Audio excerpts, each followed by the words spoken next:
Olá, boa tarde, tudo bem? Sou a professora Janete da Secretaria Municipal de Educação. Estamos aqui com mais uma videoaula para aprofundar os conhecimentos de vocês que estão aí do outro lado. Hoje nós trabalharemos leitura, falaremos um pouco do texto didático. O que seria o formato de um texto didático? O que vocês entendem e compreendem sobre a palavra didático? Vamos lá?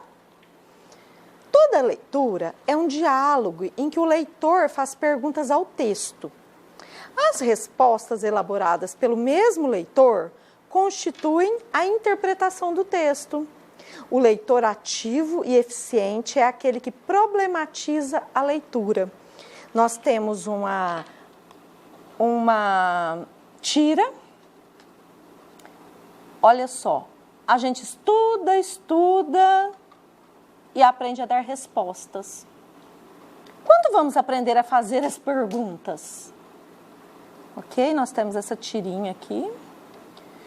Leitura, finalidades e procedimentos. A leitura é uma ação complexa, que exige do leitor uma série de qualidades e capacidades, como, por exemplo, a sensibilidade, a curiosidade, concentração, persistência, domínio da língua escrita, conhecimento sobre as convenções do gênero do texto lido, informações anteriores sobre o assunto do texto, etc. Por isso passamos tantos anos aprendendo a ler. Hoje, no final do ensino fundamental, você já é um leitor bastante experiente. Sua tarefa de agora em diante é aprimorar essa competência de leitura e utilizá-la proveitosamente na vida cotidiana, sobretudo nas atividades de estudante. Ela, a competência de leitura, é um dos seus grandes triunfos para o sucesso. Há muitos modos de ler. A leitura de uma revista na sala de espera do dentista é diferente da leitura de um texto do livro de química, por exemplo. São leituras diferentes, obviamente.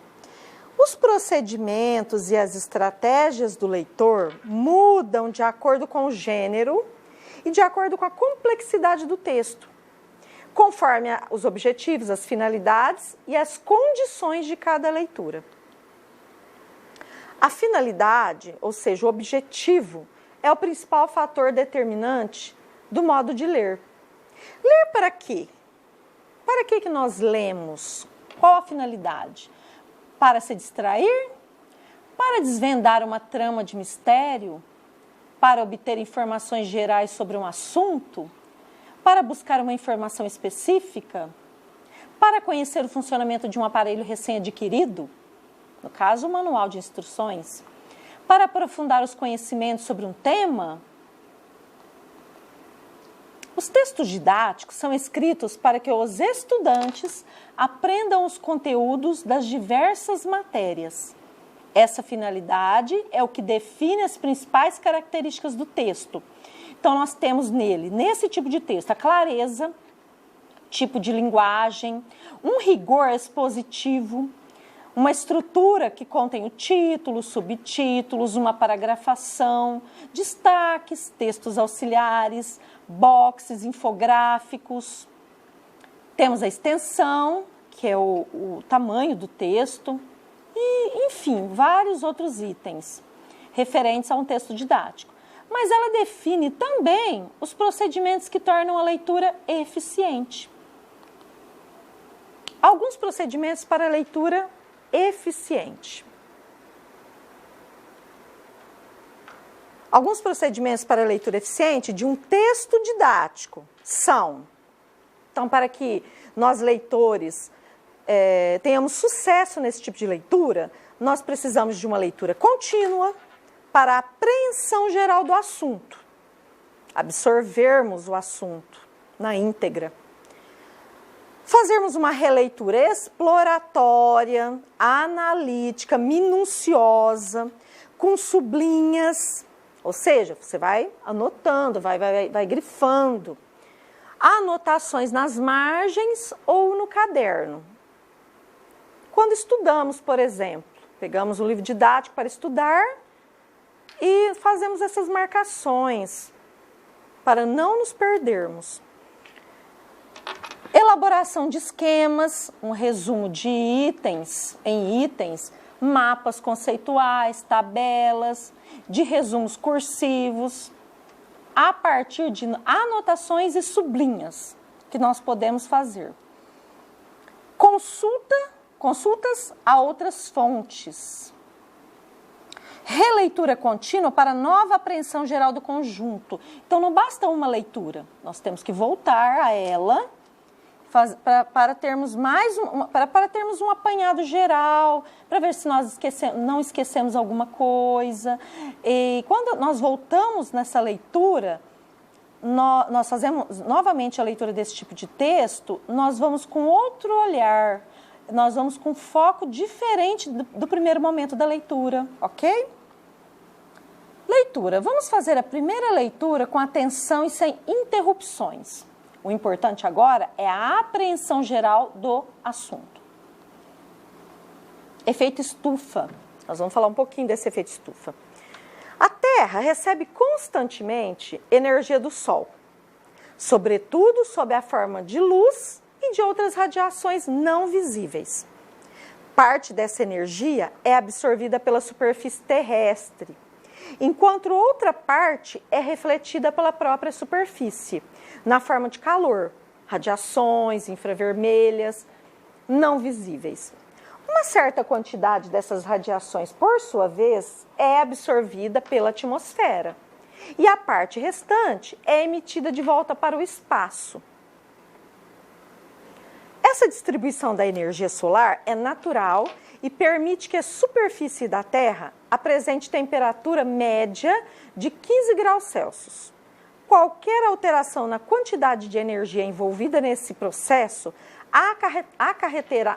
acarretará mudanças no nosso clima. O gás carbônico, que é o famoso CO2, presente no ar, tem a propriedade de absorver radiações infravermelhas e, agindo como um cobertor, evita que as radiações escapem para o espaço. No entanto, a concentração de CO2 na atmosfera tem aumentado de maneira significativa, existindo previsões científicas de que ela pode duplicar nos próximos anos, causando um aumento de até 5 graus Celsius na temperatura da superfície da Terra.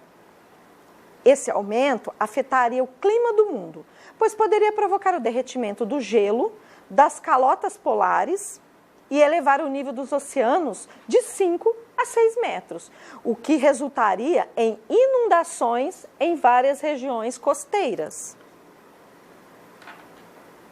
Dessa maneira, é possível concluir que quanto maior for a concentração de CO2 na atmosfera, maior será a absorção de energia de radiações infravermelhas, o que acarretará mais aquecimento do efeito estufa. Então, é essa a conclusão que o texto chegou. Um texto de Antônio Lembo, um livro de química, foi retirado esse texto, de um livro didático, leitura didática, com todas as suas características. Aqui nós temos uma gravura, uma imagem das poluições das fábricas, das grandes indústrias. Então, são agentes poluidores, são grandes poluidores da nossa atmosfera. E isso acarreta na nossa saúde, acarreta muitas coisas ruins na nossa saúde, essa grande poluição. Agora, uma leitura analítica. Olha só, a primeira leitura que você fez do texto, bastaria se a finalidade, olha só a diferença, fosse apenas a obtenção de informações gerais sobre o efeito estufa. Mas como estudo, ela é insuficiente.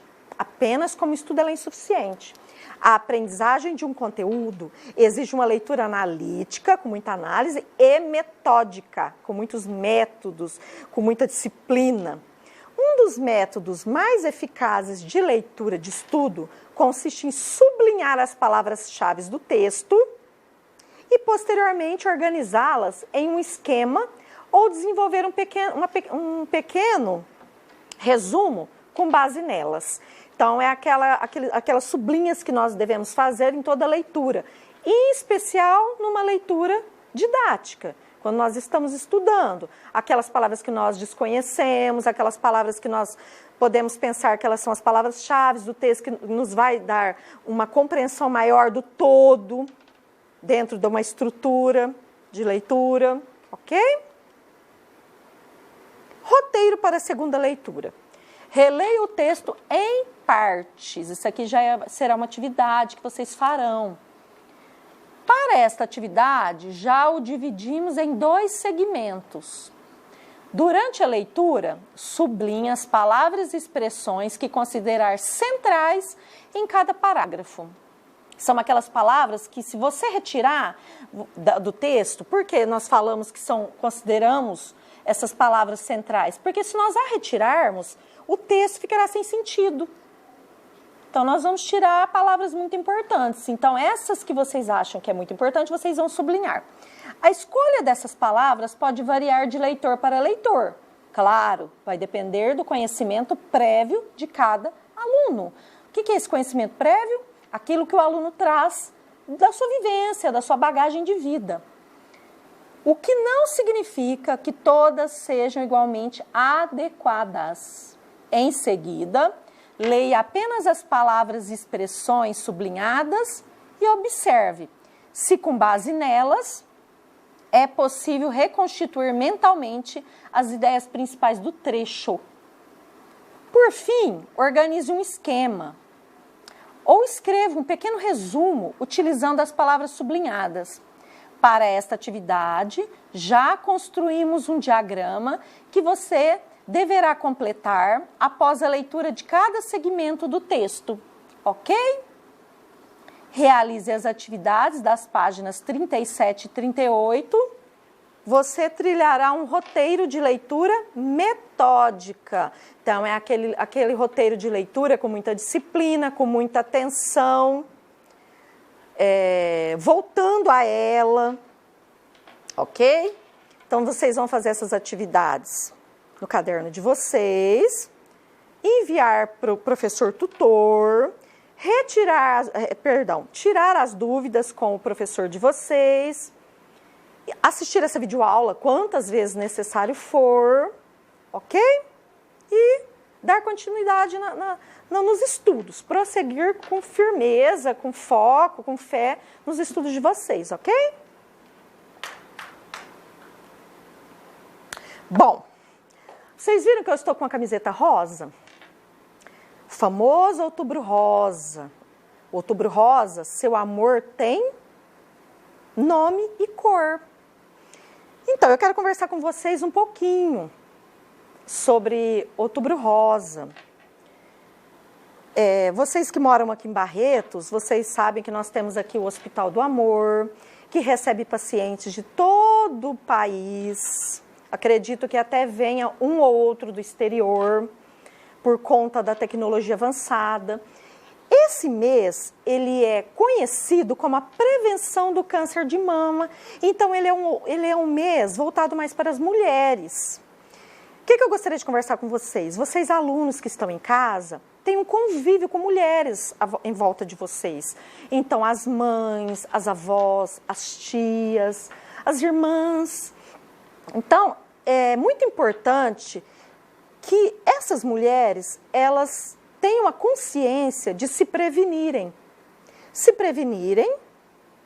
a esse tipo de tumor, que acarreta muitas mulheres. E em todos os anos, muitas vidas são ceifadas por conta desse tipo de doença. Então, vocês que são filhos, netos, sobrinhos, irmãos, conscientizem, conversem. Falem com os familiares de vocês sobre essa doença, sobre essa prevenção. Nós temos o hospital. Então, o autoexame é muito importante. Eu até vou falar vou dar um relato pessoal meu, porque minha mãe teve já 3 cânceres de mama. Nos 3 ela foi vitoriosa. Ela chegou a fazer mastectomia das 2 mamas. E, graças a Deus, ela fez todo o tratamento, estamos muito curada, graças a Deus. Mas tudo isso teve um preventivo. Né? Assim que ela detectou pelo autoexame, porque nas 3 vezes que ela teve foi pelo autoexame, foi tomando banho, passou a mão, sentiu, foi pelo tato. Então, ela conseguiu vir aqui para o hospital de Barretos e conseguiu ser curada. Graças a Deus ela está curada, ela só faz apenas o tratamento, vem ao médico, é só mesmo um preventivo, né? E tudo isso graças ao preventivo que ela fez. Que ela detectou bem antes e conseguiu fazer o tratamento e ser curada. Então é isso que eu converso com vocês, sobre a importância desse Outubro Rosa.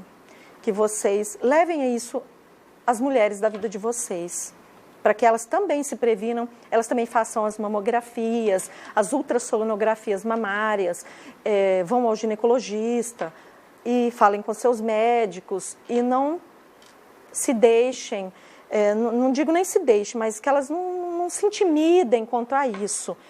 Se previnam e vão ao médico, ok? Era isso que eu queria falar com vocês, além da nossa videoaula. Um forte abraço, fiquem com Deus.